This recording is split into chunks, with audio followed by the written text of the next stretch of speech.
নমস্কার, জয় শ্রীকৃষ্ণ। সবাইকে আরেক নতুন ভিডিওতে ওয়েলকাম।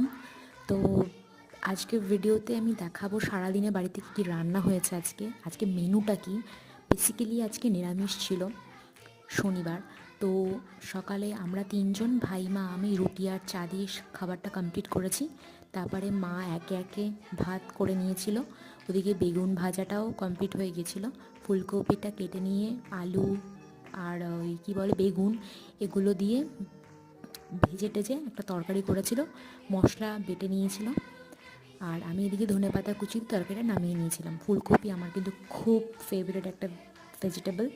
তারপরে আরেকটা মেনু ছিল শাক, লাউ শাক আর পালং শাক। এগুলোকে ধুয়ে নিয়ে কেটে নিয়ে একটু সেদ্ধ করে ফোড়ন টোড়ন দিয়ে ভেজে নিলেই তৈরি হয়ে যাবে। নিরামিষ বলে একটু টমেটো চাটনি, আর মায়ের দিকে আলু টমেটো মেখেছিল এই। আর আমি দুপুরে লাঞ্চ নিয়ে